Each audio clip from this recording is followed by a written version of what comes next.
जय श्री कृष्ण। हमारी चैनल में आपका स्वागत है। होलाष्टक का आज 7वां दिन है और आज हम सुनेंगे श्रीमद् भागवतम के 7वें अध्याय की 7वीं कथा। तो अंत तक इसे अवश्य सुनेगा और ऐसी ही वैदिक और प्रमाणभूत कथाओं का श्रवण करने के लिए इस चैनल को सब्सक्राइब भी कर लीजिएगा, जिससे कि हमारे द्वारा आने वाली सभी नई कथाएं आप बिना किसी रुकावट के निरंतर सुन सके। तो चलिए आज की कथा का आरंभ करते हैं। हमने हमारी कथा में पीछे देखा कि गुरुकुल में प्रहलाद ने अपने सभी मित्रों को भी इस भौतिक संसार की माया से मुक्ति और भगवान श्री हरि विष्णु की भक्ति प्राप्त करने का उपदेश देकर उन्हें भी जीवन की सही दिशा दिखाई और उनका अनुकरण करते हुए गुरुकुल के अन्य शिष्यों ने भी सांसारिक शिक्षा का परित्याग कर कृष्ण भक्ति में प्रगति करने लगे। अब जैसे ही इस बात का हिरण्याकश्यप को ज्ञात हुआ तो वह अत्यंत क्रोधित हुआ और उसने स्वयं ही अपने हाथों से अपने पुत्र प्रहलाद का वध करने का निश्चय कर लिया। उस पर जोर जोर से चिल्लाने लगा, किंतु स्वभाव से शांत, सौम्य तथा आज्ञाकारी प्रहलाद अपने पिता के सम्मुख हाथ जोड़कर खड़ा था, परंतु उस असुर पर इसका कोई प्रभाव नहीं पड़ा। वह तो कठोर वाणी से प्रहलाद पर चिल्लाते हुए कटु वचन बोलने लगा था और भगवान श्री हरि विष्णु के लिए अपशब्द का प्रयोग करते हुए कहने लगा कि अरे दुर्भाग्य प्रहलाद, तू हर समय कहता है कि मुझसे ऊपर कोई भगवान है जो प्रत्येक व्यक्ति का नियंता और सर्वव्यापी है। कहाँ है वह अभी? बताओ मुझे। यदि वह हर वस्तु में विद्यमान है तो फिर वह मेरे सामने इस खंबे में क्यों नहीं है? आज मैं तेरा सिर काट कर तेरे मुंह से निकलने वाली व्यर्थ की सब बातों को बंद कर दूंगा। देखता हूँ कि तेरे भगवान कहाँ है और कैसे तेरी रक्षा करने के लिए आते हैं। इस प्रकार क्रोधित होते हुए हिरण्याकश्यप ने अपनी तलवार उठाई और वारंवार उच्च स्वर में प्रहलाद को डांटने फटकारने लगा और अपने सिंहासन से उठकर उसने अपनी पूरी शक्ति से उस खंबे पर मुट्ठी से प्रहार किया और जैसे ही उसने खंबे पर प्रहार किया तो चमत्कार हुआ। उस खंडित खंबे से एक अत्यंत भयानक तथा बादलों की गड़गड़ाहट जैसी ध्वनि प्रसारित हुई, मानो उसने ब्रह्मलोक को पार करके इस ब्रह्मांड के आवरण को भेद दिया हो। अब देवताओं ने भी उस हृदय द्रवित ध्वनि को सुना तो उन्हें लगा कि उनके स्वर्गलोक का विनाश निकट आ गया है। हिरण्याकश्यप और उसके अन्य असुर मंत्री भी उस आवाज को सुनकर अत्यंत आतंकित हो गए। यद्यपि उन्हें उस आवाज का स्रोत दिखाई नहीं पड़ रहा था, फिर भी वे इतना अवश्य समझ गए कि वह ध्वनि इस सृष्टि के सर्वशक्तिमान भगवान की है।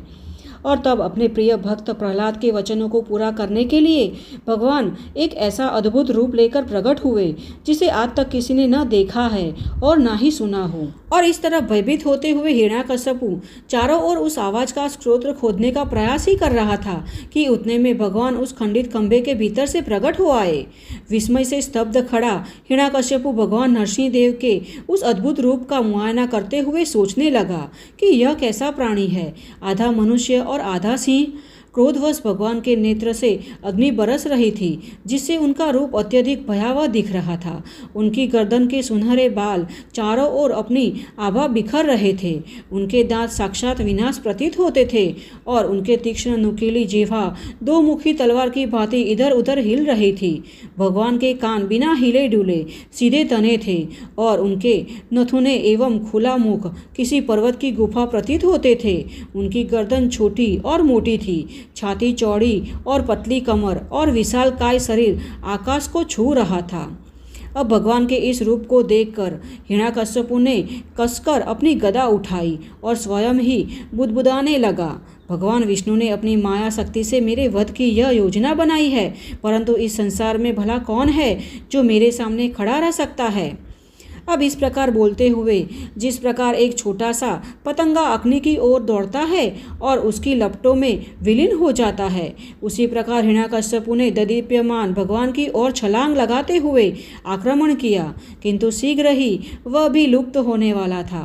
हिरण्याकश्यप अपनी गदा से भगवान पर निरंतर प्रहार करने लगा, परंतु भगवान ने उसे उसी प्रकार दबोच लिया जिस प्रकार गरुड़ किसी विशाल सर्प को दबोच लेता है।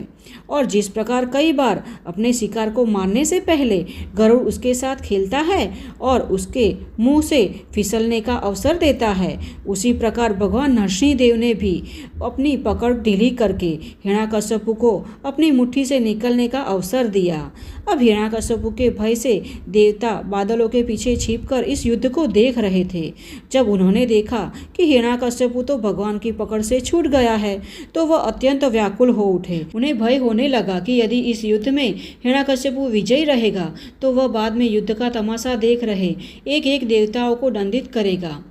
अब भगवान नरसिंहदेव की मुट्ठी से निकलने के बाद हिरण्यकश्यप को अपने ऊपर गर्व होने लगा कि भगवान उसकी शक्ति से भयभीत हो रहे हैं और वह अपनी शक्ति के बल पर उनकी पकड़ से मुक्त हुआ है। तत्पश्चात एक क्षण ठहरकर हिरण्यकश्यप ने अपनी तलवार और ढाल उठाई और दुगने उत्साह के साथ भगवान पर आक्रमण किया। वह कभी आकाश में तो कभी पृथ्वी पर तेजी से घूमते हुए अपनी तलवार घुमा रहा था और ढाल द्वारा अपनी रक्षा कर रहा था, परंतु भगवान नरसिंहदेव की उच्च स्वर अट्टहास के कारण भय से उसकी आंखें बंद थी।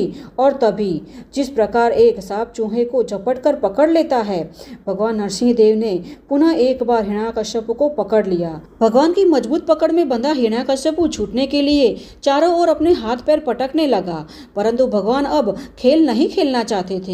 हिरण्यकश्यप को उठाकर वे राजमहल की दहलीज तक ले गए, उसे अपनी जांघों पर रखा और अपने नाखूनों से उसकी कठोर छाती को उसी प्रकार विदीर्ण कर दिया जिस प्रकार व्यक्ति किसी कीड़े को पीस डालता है।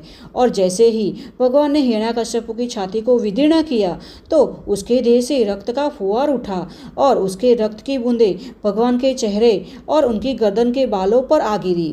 क्रोध उगलते उनके नेत्र इतने भयावह थे कि किसी के अंदर उनकी ओर देखने का साहस नहीं हो रहा था।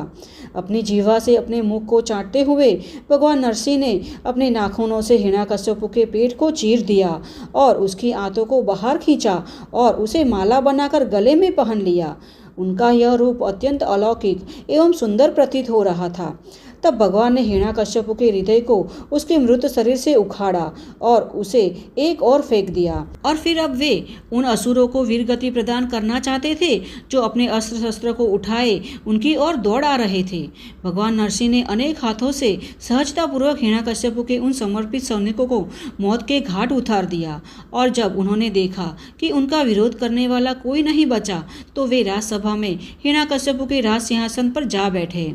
भगवान नरसिंहदेव के सिर के बालों के हिलने से आकाश में स्थित बादल तितर बितर हो रहे थे और उनकी चमकते नेत्रों की कांति के सामने अन्य आकाश पुंज फीके पड़ रहे थे।